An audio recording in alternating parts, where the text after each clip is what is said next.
Come run away with me, far away from everything and everybody else. Leave your troubles up on the shelf. I'll tell you what you might find. You might find a little peace of mind if you come run away with me. Come run away with me to the mountains, to the sea. Welcome to Travel People, living authentic lives, finding kindred spirits, and fulfilling dreams. Sometimes we have to get lost for a while to live found and free. Here we talk about essential journeys, what I call beauty breaks for the soul. They lead us home to the people we were created to be. My guests are masters of reinvention and growth, and they live around the globe. They're going to share their travel go-to places and give insider tips on where and how to take timeouts in their backyards. They'll inspire and empower you to plan your next adventure, to live your best life of relationship, rejuvenation, rest, whatever it is that you need and seek. I'm Cindy McCain, travel writer and blogger at Southern Girl Gone Global, where I share my journey as a mom, explorer of 27 countries, former expat, and empty nest survivor. When my children flew away, I did too. For a while, I landed in Morocco. After 2 years there and 1 in the Caribbean, I'm back in Nashville teaching university English, telling travel tales, and coaching others as they write theirs. I'm so excited to introduce you to some of the colorful cohorts that I've met from around the world, whose heads and hearts push me to press on in growth, live by core values, never settle, accept change. They make me laugh, and no matter how far or long we're apart, they remain my ride or die friends. We'll start with where they are, where they've been, and how they got there. Okay, the literature teacher in me will ask them to describe their trajectories using Joseph Campbell's stages of the hero's journey, the way he said we follow our bliss. I'll ask guests when they heard the call to a different life, what pushed them to cross the threshold into a new world, who became mentors and allies as they faced testing and struggles, whether or not they found what they were looking for, and how their lives have changed since. I'll never forget teaching high school students in Marrakesh. We studied many works that are in our Western curriculum, but I particularly love teaching them The Odyssey and The Alchemist, because I felt like I was living a journey at that time too. The mission of every episode that you will hear is that we remember the truths Alfred Lord Tennyson expressed in his poem Ulysses. I am a part of all I have met. Come, my friends, 'tis not too late to seek a better world, to strive, to seek, to find, and not to yield. I never dreamed when I started planning these interviews that they begin in April 2020, when the world is on lockdown. Our hearts are with the suffering and grieving, with those on the front lines in the medical field, the first responders, and everyone still putting themselves every day in harm's way, sacrificing so that we can have groceries and other essentials that we need. For those of us healthy and at home, we're finding that being grounding can be grounding. We're more in need of connection than ever. Some of us are thinking about where we want to go from here. So maybe this is just the right time that we come together. Okay, so I'm so excited to introduce my very first guest. This is my dear friend, Moni, and she is going to speak with us from Vigo, Spain, which is in the province of Galicia, bucket list worthy for its mountains, coast, Celtic ruins, wine, and wonderful people. Through here, pilgrims since the 9th century have traveled to the Cathedral in Santiago on the Camino, or St. James' Way. Monica is a life coach, CaminoGuide for Spanish steps, and an Airbnb Super Host. She'll tell us about reinventing herself more than once, international teaching, and world travel. We've wandered 3 continents in the last decade together, from the Sahara Desert to the Cies Isles, islands of the gods. I am so glad she is here. I'm glad to, Cindy, and I'm happy to contribute to this. I would love to share how in my hometown in Vigo, actually maybe you can record the people clapping on the windows in a while, because we as Spaniards, we try to have our spirits up, even though for us it's really, really hard to be confined and not being out with friends or having our coffee con leche, coffee with milk, or our beer, or with our friends, to be like When I wanted to do this podcast, I never dreamed that this is where we would be. So many things are happening right now that are confusing and scary sometimes, but I do think, through that, we're all learning a lot about ourselves, and I know that's something you're really into. And so what do you have? One question I'm going to ask everybody on the podcast: what do you have in your cup right now? What are you drinking? This one, literally, I'm having a colacao. Colacao is a Spanish invention. That is a hot chocolate, but a really good one. It's like chocolate cheers me up a little bit. And it brought to my mind when we were in Madrid, having the chocolate con churros, the thick chocolate, you and me. And it's like I try to have memories with any tiny thing that I do at home. So I thought I'm going to be with Cindy, so let's have this hot chocolate. Explain how we got to know each other. Now, Madrid was summer 2018 that I met you there, and she had this amazing itinerary all set for us. We have done a lot of travels together. Let's go back to the beginning. Tell them kind of how we met. We met, I remember clearly, because it was as soon as I arrived in Nashville, Tennessee. What the heck I was doing in Nashville, Tennessee? I was recruited for the Spanish government to be a Spanish teacher.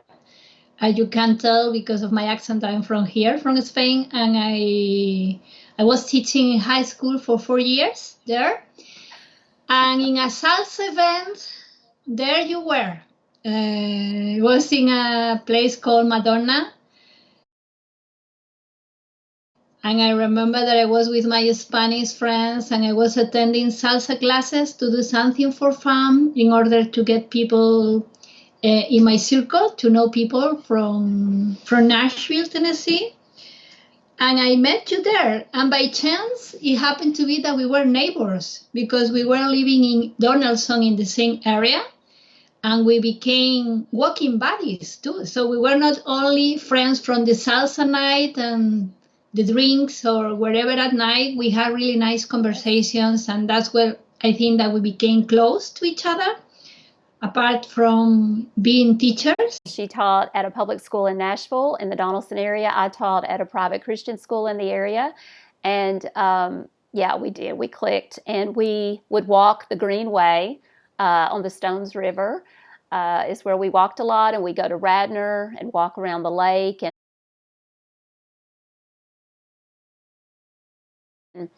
And who knew that later she would become a master of walking and a tour guide of the Camino. Those pilgrimages, this show is all about journeys. And but that was, those talks that we had out in nature were some of the best times, and just realized how much we did have in common. It was great. So then from there, you were here in Nashville for 4 years. Yeah, I was traveling around, taking advantage of the free time I had when I was teaching, because I had the fall break, spring break. So I thought, since I'm in this part of the world, I'm going to try to travel as much as I can. And it was amazing, because we were a group of Spaniards. We were teaching in different schools. So every time we had the chance, we travel. So I went to Peru, I went to Mexico, I went all over the islands, Jamaica, Bahamas.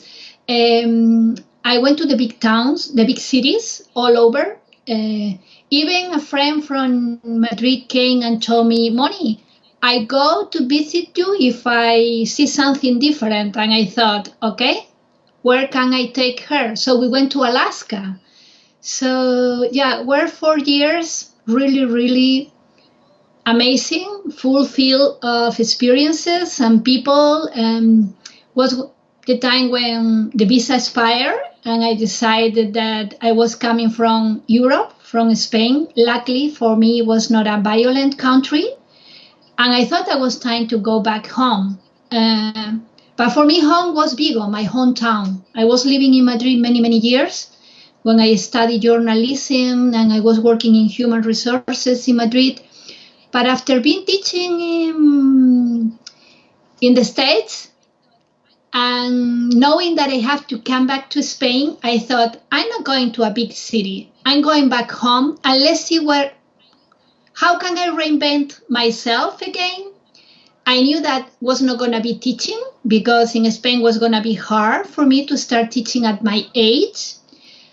So by chance, out of the blue, a friend of mine, an old roommate in Madrid, called me and told me that if I could help her teaching Spanish in an immersion program in the middle of nowhere in Asturias, a really nice area in the north of Spain, to help her to teach a group of people from California, most of them, walking and talking in Spanish. So this was in 2016.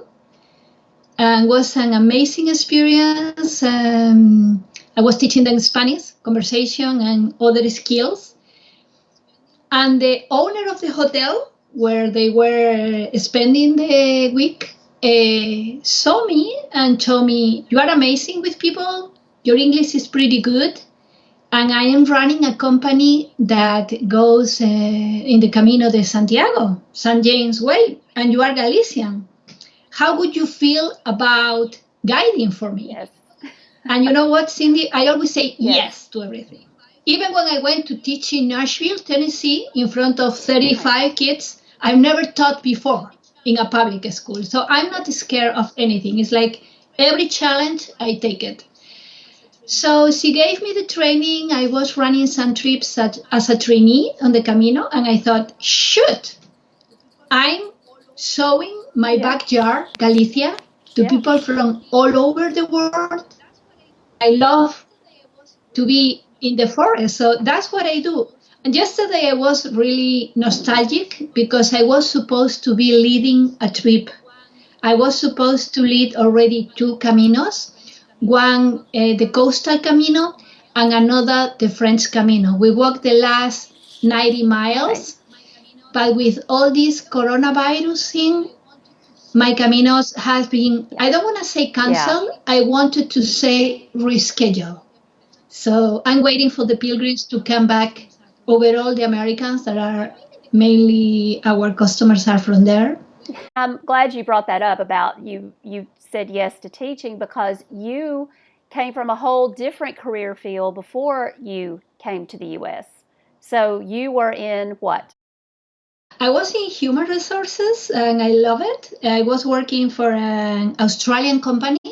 I was in charge of the recruitment and the training, always in touch with foreigners. I was in charge of the visa readjustment to Spain. And I was in charge of the parties and all the events. And I love it. But the crisis came, the company left, and I decided that I needed to do something different. And I thought, okay, Moni, you need to change, to do something that you feel like doing. And I always wanted to teach. And I thought, why not now? There is not age for start a career. And I remember exactly the moment. It was in India. I was backpacking with friends. And in Goa, I saw the sunset and I thought, Moni, this is what you want. You want being outside. What are you doing working for long hours and spending most of the time in the underground, in the tube? You don't belong to that, to the corporative world. So after that trip to India, my mom passed away, and the last thing she told me was, Moni, squeeze life as much as you can. So it was another signal for me. I decided to change my life. I was not hanging out with the people because of the status or because I was a human resources person with a big salary. I decided to change the priorities. Back to school, start to focus in do something, make a difference. And that's when I think I was recruited by your government to teach in your country, not because of my profile. I think that was my personality.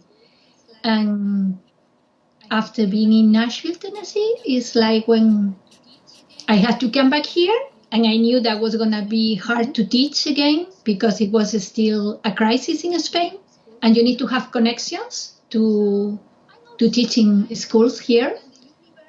So I'm always lucky. I'm open, and the universe brought me the Camino, and I'm making a living with that, and I love it. And because I go with the flow, I'm learning continuously with my pilgrims, and I'm a good listener.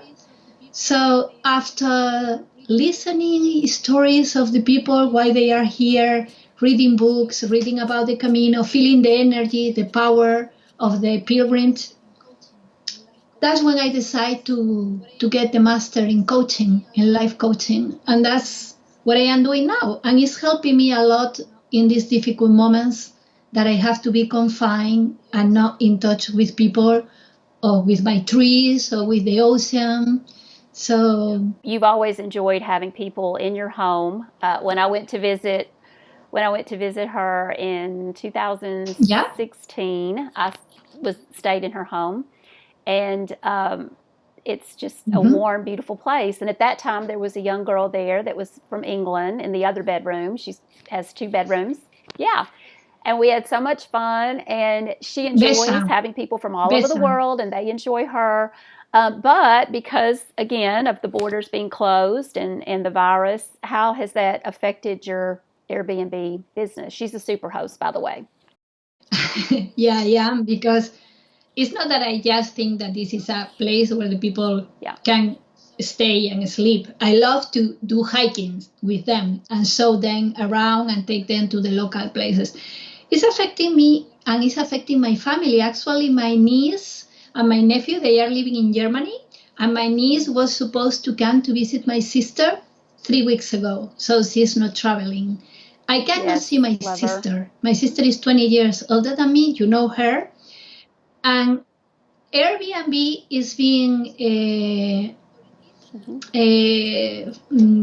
controlled by the authorities, and we are not allowed to book. I had a Mexican guy that was here in a practice in a hospital, and as soon as this started, he left. So this guy is not with me anymore. I have a girl that is a German girl, and she didn't come through Airbnb. She came because someone from Airbnb was here, and we became friends, and this guy sent me this girl. And this girl is staying here. She is now maybe till June, but maybe is going back to Germany because for her it's really hard. She's 21. There are no classes. I mean, the classes are online. So imagine somebody that is in Spain and cannot be outside. I don't know how many victims are in Spain, but I think that after Italy, we are the second. I try not to watch the news. It's not good for my soul and for my mood. It's really hard. March 14th, they decide to declare the emergency state. And it's not like you guys. I saw that you in the States, at least you have a garden or you have a trail and you can walk. Here, if they see you outside your house, you are going to be fined with 600 euros. You cannot move from provinces. You cannot go in the car unless you go working. And you need the paper from your company. And it has to be a job that is essential. What does it mean? That it has to be in a supermarket, hospital. Now, because the economy is in the toilet, they are opening the construction companies and other suppliers, but it's going really slow. Everybody has to wear the mask. And we Spaniards, we are not allowed to touch each other. And that's for me, for us, is terrible because we are like supervised all the time. We have the army outside checking. If you go, you have to prove that you go shopping and show the ticket. And the police is around too. So this started, as I say, March 14th, and it is supposed to finish April 26th, but there are rumors already that it's going to be another 2 weeks. So we will be confined for 2 months. Right. And the kids are missing school. I mean, they are not going back to school. Here in Spain, we finish school later than you guys. We finish school in June. And it's not happening. All the events, concerts, that now is when we have these festivals in spring.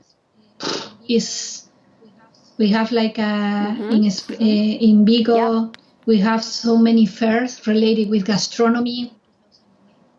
Everything, the economy is like in 2008. It's a big. Right. But for us, the most important is health and the people. Right. So if we have to be at home, so how you have to be at home. Because I know you're sheltering at home by yourself, and I am, and so many people are. So how do you deal with that? Because I know you're a very social person. So yeah, I am. Luckily for me, we have these technology tools. So now, for example, I'm talking to you. I see your face. It's like being there in East Nashville having a drink or something, no? For example, I'm lucky because through Zoom, I have my classes every day. I do yoga in the morning and in the evening. I do Pilates, I do Tai Chi, and I'm in touch with the people through this application. On the other hand, I'm in touch with the coaching girls. I was taking the training this year. I was supposed to finish April the 4th with outdoors activity. We had a weekend that was supposed to be the cherry on top, finishing with these outdoor activities, and it has to be postponed maybe till summer. I'm reading a lot. I'm meditating a lot. Yeah. And Spanish Steps, the company that I work for, the owner, Judy, has been so nice that just post a GoFund program. And GoFundMe, because all the guys, we don't have income. So she has been running the company for 25 years. So she's asking us for photos and our biography to keep the page fresh. And the customers have been donating money. She already collected $30,000, which is amazing because you can tell that we are a company, that we are family. Right. It's not that we are the typical no personal company. The skill that the guides have is caring for people. All of us, we are people person. No? You're a people person. You all are. That's how you say, no? Yeah. I am. So but I'm not gonna lie to you, Cindy. Sometimes I feel like a roller coaster because I got I divorced recently, separated 2 years ago. My husband and I, we had a really nice life here. I mean, we are two nice people, but we didn't want the same thing. So we are still not in love, but we love each other. Yeah. It's like there is no hate involved. So I miss him because we had a good years here. On the other hand, this was the house of my parents, so many memories are here. Even if I remodel the whole thing, there are days that are tough. Not being able to go on weekends. Every weekend I used to go hiking routes or by myself to the beach, even in winter. So for me, that's the tough part. I can't express enough how beautiful her city is. You're gonna see. I'll put some pictures up here for everyone to see. It's amazing. I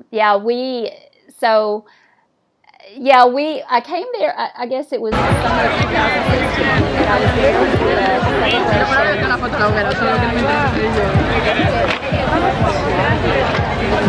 And there's traditions that if there's things you want to let go of, you can write them on papers and throw them in the fire.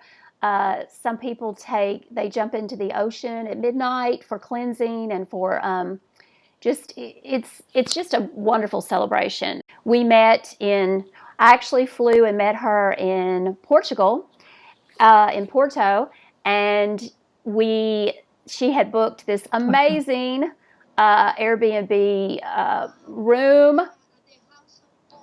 At the house of Paul. Yes, and I'll link where if people want to stay with him, because we had an amazing view. I remember we got there and he had wine and we had cherries and just looked out over the river, and it was beautiful, and the music was happening because the celebration was just echoing through the hills. We went to the beach there. We went to the port caves. That's all the thing that Vigo has. I mean, we are in Galicia. Galicia is one of the regions of Spain. We are a little isolated from the rest, but we are so close to Portugal that in 20 minutes you are in a different country. And many people that come to Vigo go to Portugal. And in Vigo we have the islands, the CiesIslands. The Romans were here. We got on a boat to go over, and we camped. We took our tent and camped. But one side looks like the Caribbean. It's an estuary. So one side is still, the other side looks like the Scottish Highlands. And the beaches and the water and the food. I loved the little, the fresh, I guess, sardines and those little kippers. Oh, it was all so good. Because I'm a big seafood lover. And in her town in Vigo, the baby scallops. The street where, is it Ostras, the name? The street with all the seafood, and I like octopus a lot, and they bring it out, and the way it's prepared there, I've never had it as good as the way the Galician style of preparing that is so amazing. But it's just a wonderful city and a beautiful country. I love Spain. Before meeting you and when I lived in Morocco, we could get these Ryanair cheap flights to Spain. Sometimes as cheap as $50 to $80 round trip, and so it was nothing to go over for a weekend. But did a lot of trips then, and I used to be extremely partial to Italy, and I still love Italy. But I got to say, Spain is wonderful. I love the seafood. I love the nightlife. I love the tradition of having the tapas and the sangria, and dinner is often late at night. If people choose to do that, it might start at 10 o'clock at night. Everything's just starts later. Breakfast is later.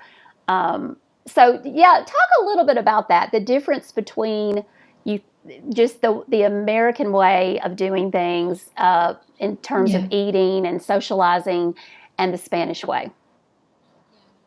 I have to confess that I never readjust to the American schedule for lunch. I remember being in the school and the lunch there had to be between 11 or 12, depends on your break. And I had my breakfast early in the morning before going to school. And at 11 or 12, I just had a little snack. And I had my lunch Spanish time at 2 o'clock when I arrive back home, 2 or 3. In Spain, it's like that. I mean, we have 8 is breakfast, 2 usually lunch, and dinner is really late. But don't get me wrong. I mean, we have a heavy dinner if we are gonna go out. It's not that we have like a plate main course and we go to bed. If not, we will be really huge. Yeah. And Spaniards, compared to Americans, we are skinnier. No, not now, because we are introducing all these fast food chains too. The Mediterranean diet is really good. So our main lunch is lunch between 2 or 3. Another thing is that I think that we don't go to the house of other friends. Maybe because what I saw in Nashville is that people have big houses. I mean, or the apartments. In Spain, everything is small compared to the States. So, for example, my backyard is the Castro, the park that is nearby. I don't have a garden. So people meet in the park, or people go for a coffee outside, even if it's the cafe next to my house. People don't come to have the tea inside the house. We have in my street, I have just 5 bars, cafes, just in a small square meter, Mm-hmm. We are, always outside. And if the weather is nice, because sometimes here in Galicia rains a lot, so as soon as the sun is shining, people are out. And we love to have our pre-lunch on Sundays. You go at 11 or 12 and you have your caña. Caña is your beer. And they put a little tapa and you eat just with the beer. We went to Toledo, and in Toledo, remember we just stopped in one of those shops that has the ham hanging, and it's all fresh, and it's I guess prosciutto is what it was, thinly sliced on bread, and it was delicious. Yes.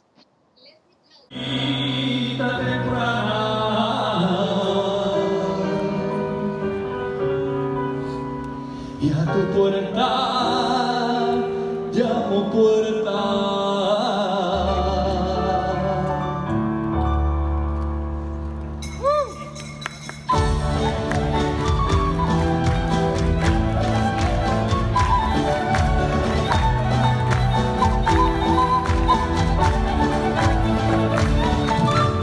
Como grano de cebada. Let me tell you, for your people, and if you come to the Camino overall, Spain and the Camino is not a place to be vegetarian.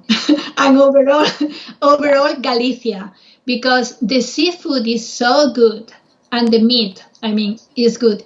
Even many Americans now, I don't know if it's a fashion or what, many of my customers are requesting this allergy, gluten-free stuff, blah, blah, blah.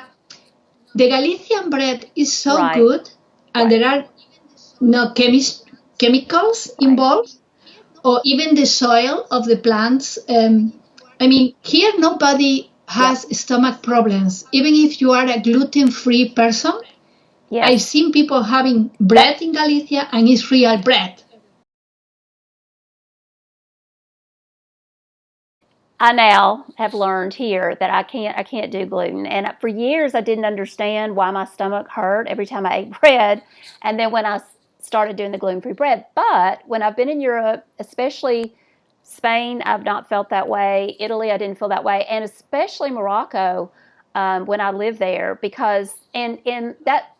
Yeah, and that was the other thing too, is that there everything is organic. There's no GMOs.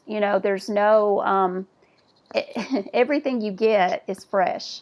And so so back to the Camino, I want you to maybe kind of explain some of the different ones that you've done, so that, and how would they know which would be best for them? Like where they start, the distance, how to prepare, all those things. The way to prepare yourself is walking regularly. I mean, I have customers that they just walk in the shopping center. And you come here and you walk for a week every single day. Of course, we have like a van support. We have a bus. So every 5 miles, you have a driver if you want to jump in the van. But the nice thing is walk the whole thing. The coastal Camino, the Portuguese coastal Camino is really nice, but coastal means coastal, up hills, down hills. Galicia is mountain. So what I do with some people that maybe, I have customers that are 80 or 75 or even, I mean, they are elder people. And let me tell you, they are fit. Or if they have some problems, I tell them, look, this is going to be a pavement part, or this is going to be an uphill, or for a downhill for your knees is not going to be good for you. Why don't you skip these 2Ks? That is like 1 mile, and it's going to save you problems in your legs, and you can walk the rest. So the easiest, I think, that is the French, but it's the most crowded. Now the Portuguese, I like it very much. A part that is coming, goes through Vigo, is now there are looking for alternative routes that you go more through the forest. The Finisterre is like the pagan Camino that I love it. It's like the Celtic Camino. It's following the Milky Way. It's nothing to do with Christian or religious. Even the Santiago Camino, most of the people that come here is not because religious reasons at all. They are in a spiritual journey, and you talk to all kinds of people. It doesn't matter the status. It doesn't matter the nationality. You have another Camino that starts in Asturias that is longer, because the first pilgrim was Alfonso, the king, that came in the 9th century to check that the bones were St. James. But it's hard. I mean, the Camino is not flat and it's not even. The whole distance versus people that do the shortest. So explain like the difference between those two. Okay. I mean, some people don't have as many holiday and endurance. I mean, you need to walk the whole thing is 800 Ks. And you start in France, and you need 35 days. I've never done it before. Now it's another consequence of the coronavirus. I'm thinking that the Camino must be nicer than before. And since I don't have Caminos this year, I feel that I am going to do it as a customer. I'm going to walk the Camino by myself as soon as I can leave the house. So I'm going to start in France. I'm going to do like 2 weeks, because I'm walking always the last 100 Ks. Is what you need to have the certificate as a walker.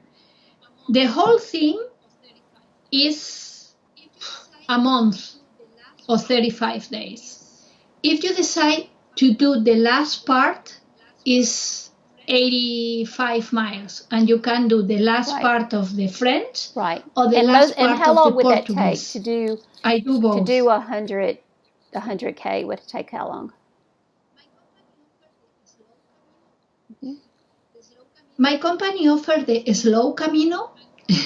The slow Camino is just to, for me, it's a great idea because you enjoy.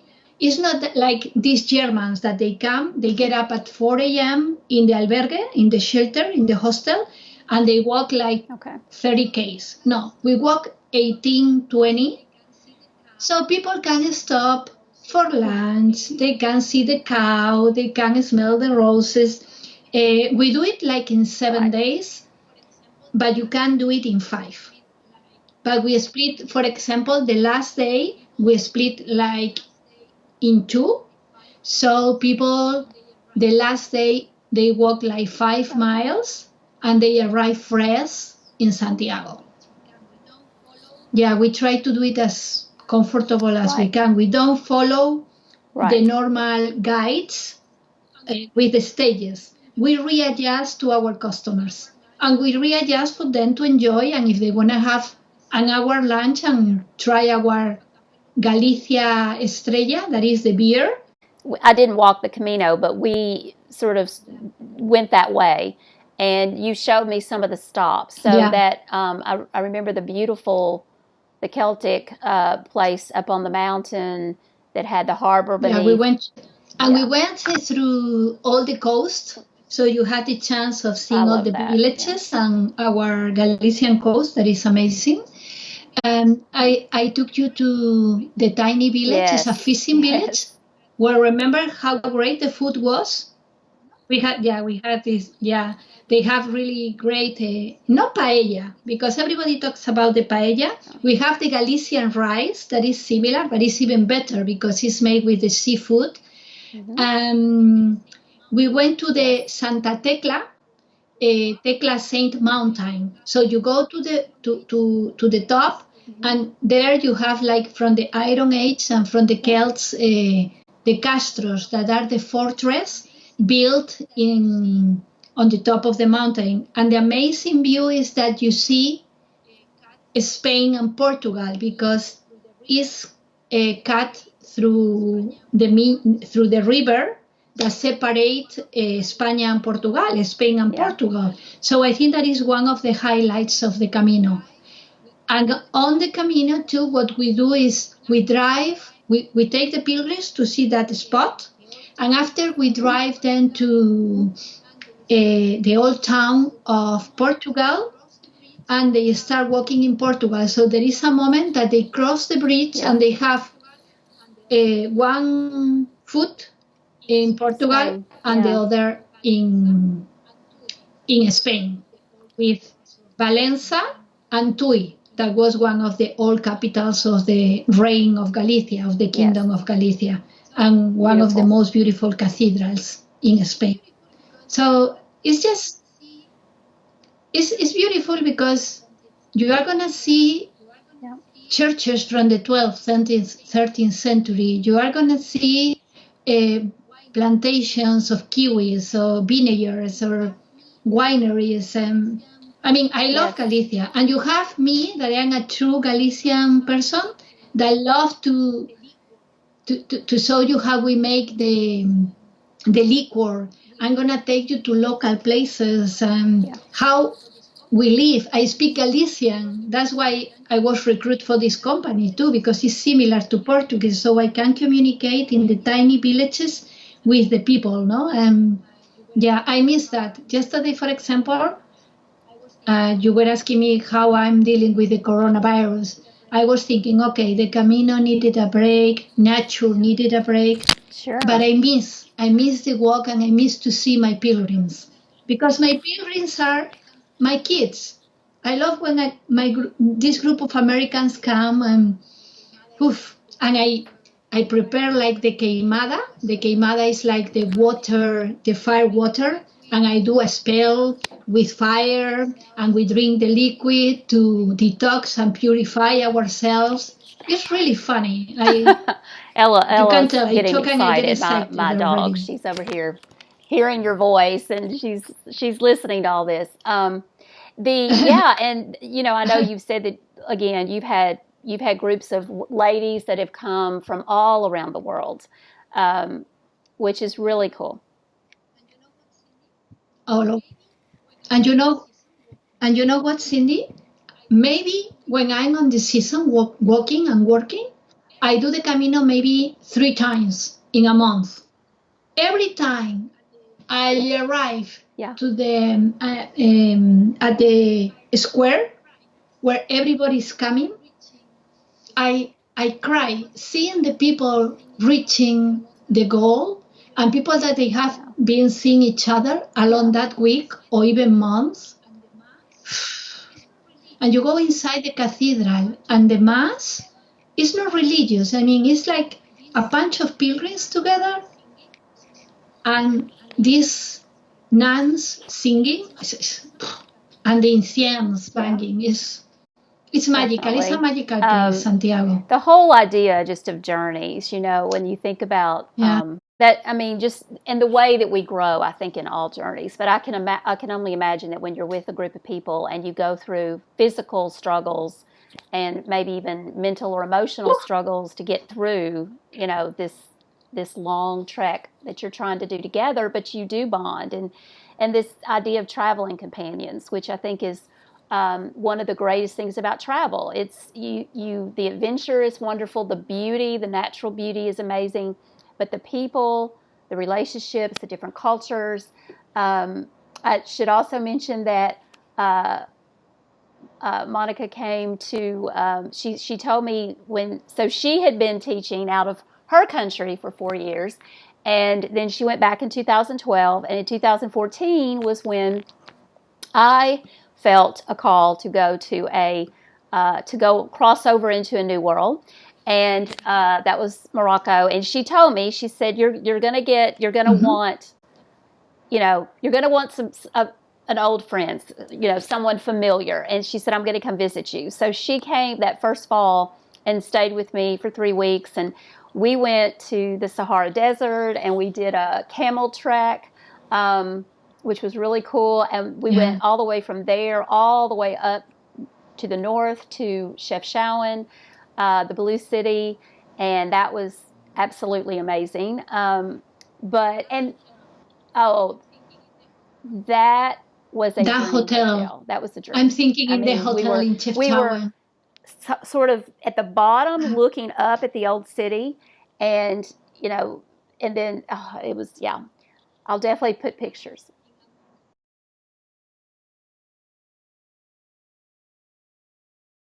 It was. We got there. I always compared it to like a movie. Dorothy and her travels to Oz, because when we were in Fez, they were having a strike, and it was kind of a weird time, and there was a terrorism alert that came out to all the teachers, and I think a lot of it was the timing when we were there. It was just part of the city was shut down. It was not, from what I understand, the typical of there. Yeah. But we took this we'd taken this long bus ride to get there, and then we took another ride. But when we got to Chefchaouen, it was like sunny skies. The pool was gorgeous, overlooking this beautiful city. But it was amazing. And then another trip we did was, I was thinking about spring break, and Monica was saying, you've got to come to Tarifa, and of course Andalusia was a dream, because we both bonded over reading The Alchemist and the whole journey that Santiago went on in that story. And so, she said, this is where you got to come here. So it was wonderful. I had never experienced an Easter celebration there. So we were there during that time. And then she said, okay, we've got to go to Bologna Beach, which was amazing, Roman ruins. And, that trip with that taxi driver and us singing was one of the most fun things. That was just one of those moments when you're thinking, okay, this is amazing. But we've had some wonderful travel experiences. And last summer she came to Oregon, which is where our friend Kim is. And Kim moved from Nashville out there. She too had started a new life, and I'm going to have her on here as well. And she's going to tell you all about the amazing wine country and just all the things to do out there. But we met up there. And so we, even though we haven't lived in the same place for 8 years, we have managed to see each other multiple times. I want you to, if you would, please share with us, because you've traveled so much.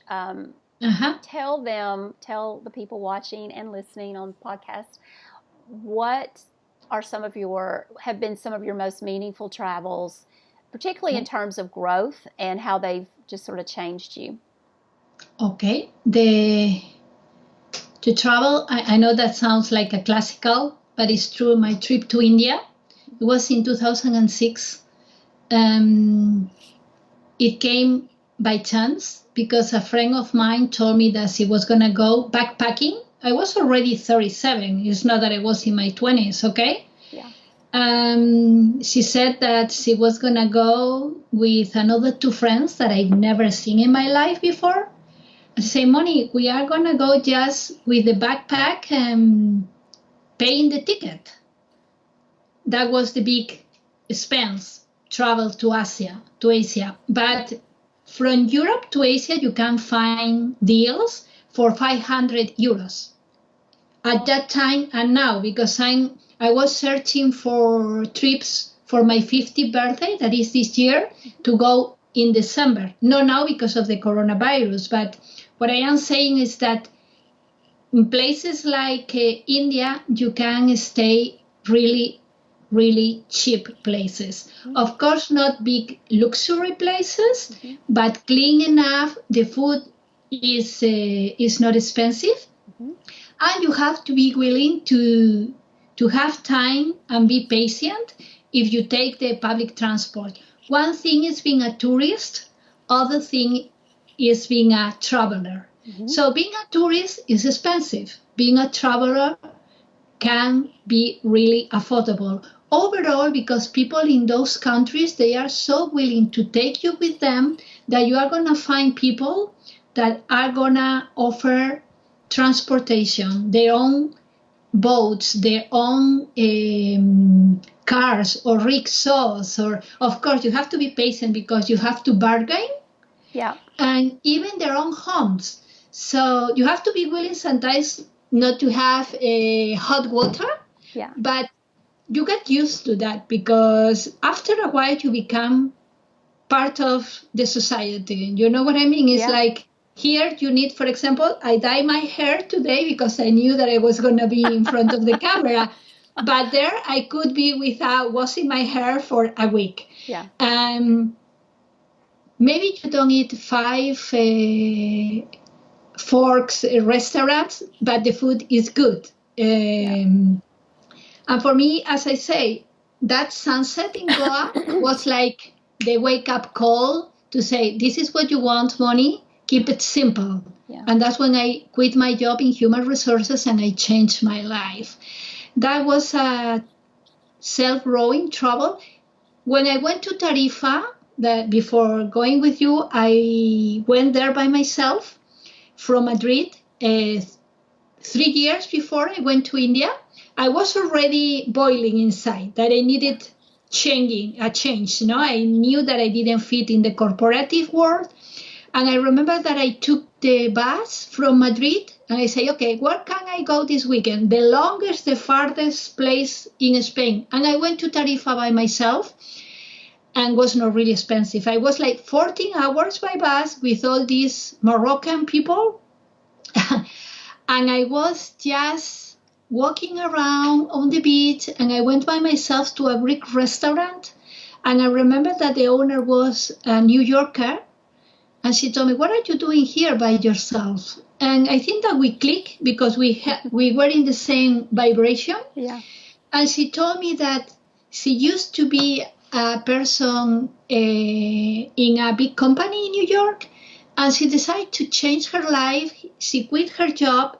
He came back to Spain. She invested in a restaurant, and she was living frugal too. She had this tiny Greek restaurant, and she was painting. And she said, I wish that you find your pink cloud. And I thought, wow. And I was searching for that pink cloud since 2006.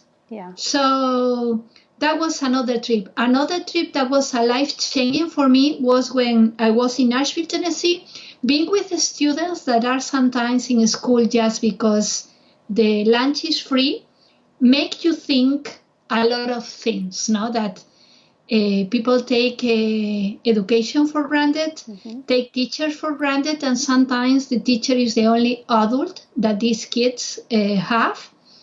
So I remember that because my job was hard, I tried to get the most in my free time. And I went to Peru. And in Peru, the trip was not expensive because a friend from Peru who was living in Nashville gave me the contact of a local traveler there. It's like when we went to Morocco. Yeah. You travel with local companies. Yeah. If you can organize the tours by yourself, it's better, it's cheaper. But in some places that maybe can be a little dangerous, through a local agent is a good option. Yeah. I went to Kenya. Kenya was another highlight because a friend of mine had a small NGO, not-profit organization. Mm-hmm. Me with my ex-husband, we went to spend Christmas in a rescue center with girls. Yeah. We spent 2 weeks there with these girls. So, I mean, let me tell you, Cindy, I don't have even a car. I don't have my car. I go walking everywhere. I don't buy clothes because I don't need it. Everything I do is going to yoga, going to Pilates. Even in Spain, we usually go out for dinner.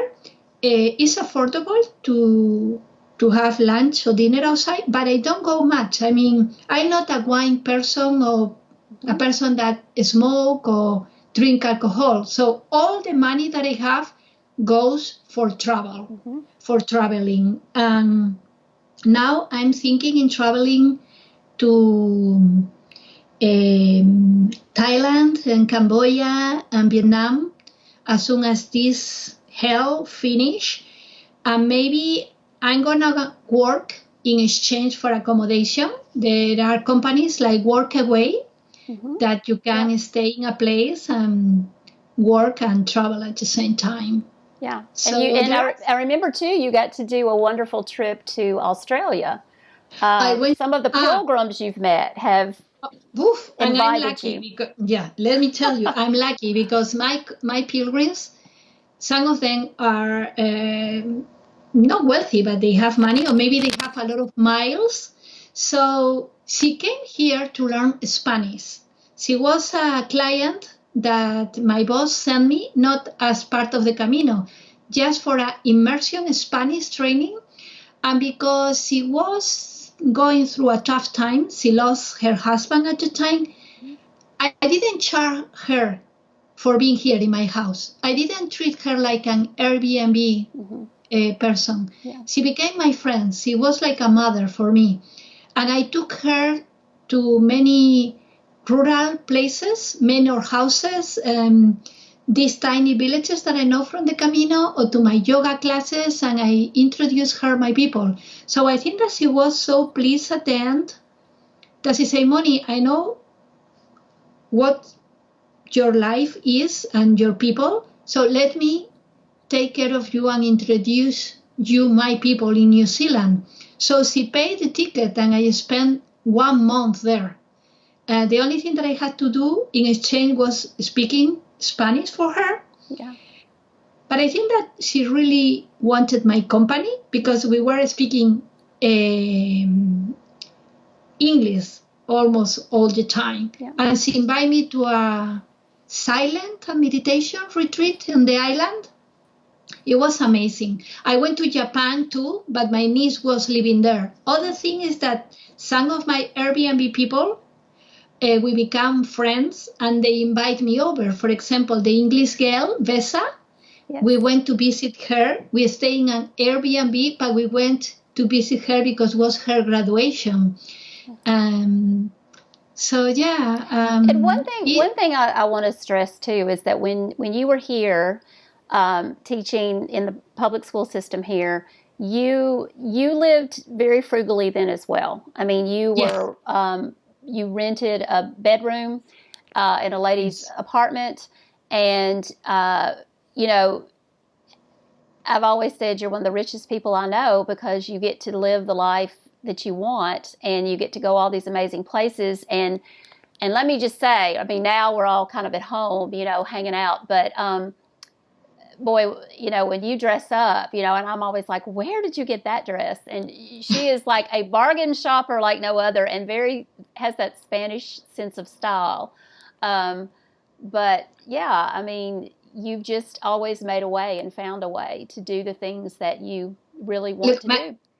My wedding dress was like Ross was the shop, no, $25. That's the way I spend money. I mean, and I still have clothes from Marshalls. Yeah. Are still. Yeah. The good thing is that my size doesn't change much because I keep fit. Yeah. So I sometimes I went to this place, to this salsa place for fun, but it was once a week or every 2 weeks. Yeah. I didn't go out much, and all the money I had when I was in Nashville was for traveling too. Yeah. Because we spend most of the time, Cindy, in the Greenway walking. Right. I mean, exactly. Yeah. Any more tips on like where they can get good deals on flights or any secrets? I have the Sky Scanner. Yeah.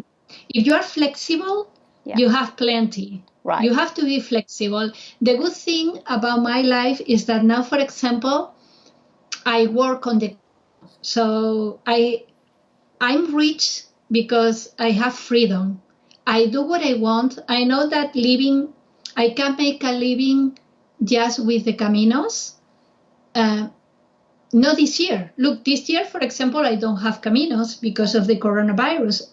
And I'm thinking, okay, Moni, you don't have income, but the Camino is going to be greener next year. So keep it positive. Maybe I can do something related with my coaching. So I'm always open to do other things. Right. And as I say, maybe this year I'm not going to travel abroad, but I'm going to be in Spain, maybe doing the Camino myself. That is an affordable way of traveling too. Right.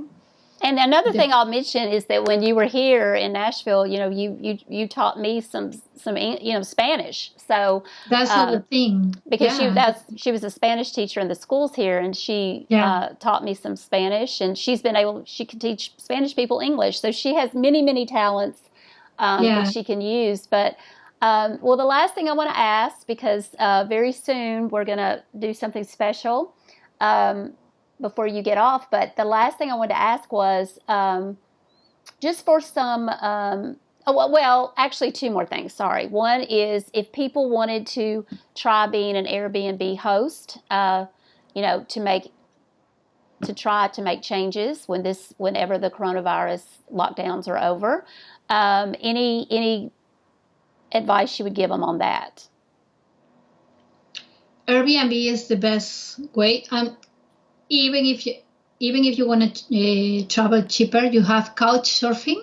I know a lot of people that do couch surfing, and they go to houses for free, or they exchange houses. I have a friend that has been in 50 different places. You can be it's not that when the person goes to your house, you have to go to their place. If you have a room, you can exchange rooms. The question here is being open to share, Right. To be with someone maybe in your house that you don't know. But I love it. I need to be with foreigners, with people from other cultures. So that's another way of traveling. And one more, and I do want to ask you this, talking about illness and things like that. So what is the healthcare system? Should somebody get the virus or have to go to the hospital, how does that work in your country? Everybody has the right to the public health. So if you are sick here, or even if you are from the States and you are not a European citizen, they are not going to allow you to die. You are going to be attended in the hospital. Right. Of course. And then you're billed later, or you pay, or what do you do as a citizen of Spain? As a citizen of Spain, you don't pay. That's what I thought. If you are from the States, probably you will be billed. For example, in the Camino, my customers come with an insurance, a private insurance, and also because they are from the States. How do you know what percentage of taxes you pay? Because your health care is included. I remember that they take, depends on your salary, they deduct from your payroll every month a percentage that goes to the public health. But even if you decide to have a private insurance company in Spain, I think that the price is like 25, 30 euros a month. That's a private insurance. Wow. And okay. All right. So, one last thing. As a life coach and just as a world traveler and all the experiences you've had, I'm going to ask all my guests this. So, if you had a 20-something daughter, or if you were to talk to your 20-something self, what would you say? What advice would you give? The one that my mom told me: squeeze life as much as you can, and never, never put your happiness in the hands of other person. Just try to be happy for yourself and follow your guts. Even if you feel that you are the black sheep, there is nothing wrong with that. I love that. Thank you. So tell us what we're about to hear and see. Okay, let's see how the quality is. Okay. Yeah. Okay. I'm gonna cut it off and then we'll cut it back on in just a minute. But explain to them what they're about to see. Okay, here the hospital people, the nurses and doctors, they are risking their lives. They are in the front line and they are exposed to the viral thing. I mean, they are being infected because they don't have even the protection masks or the equipment. And the emergency rooms are full of people because this virus is affecting the elder people. I think that in Italy and in Spain, a lot of people are dying because we have an elder population. We live a lot, and that's why we have so many victims, because we have many, many elder people that are living and they are 80 or more. So what we do, people in the hospitals, usually they finish, so they take shifts, and some people come at 8. So every day we go to the window or to the balconies and we clap our hands. Some people play music, the I Will Survive, but the Spanish version, and to support our people in the supermarkets, the cleaning people, everybody. Is the way that we want to show that we are confined, but nobody's going to take our joy and our way of living and our happiness and the way we are. So we are going to clap, we are going to sing, we are going to talk with the neighbors. It's something that happens every single day. So maybe you can see and you can hear people on the windows, so in the balconies clapping. I'm going to try to film. Yeah, let's go ahead. Just we'll follow you. You follow me. We'll it's going to be you. a little. Today is Saturday. Can you see? Yeah. So what time is it there, Moni? 8 o'clock at night, right? On a Saturday night? 8 o'clock is the building in front. Can you see? I can. I see people on their balconies. Yeah. And you all have been doing this every night for how long? Since March 14. Wow. Every day, every night.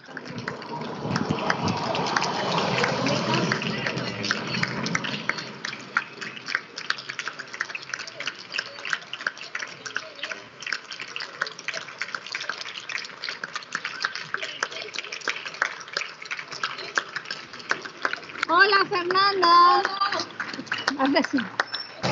So, Cindy, Good see deal. how empty the street is Saturday? Yeah, and that's the little cafe that I would go to down there that always had people in it.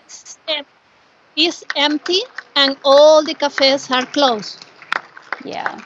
It looks like a different city with everything boarded up and closed. Yeah.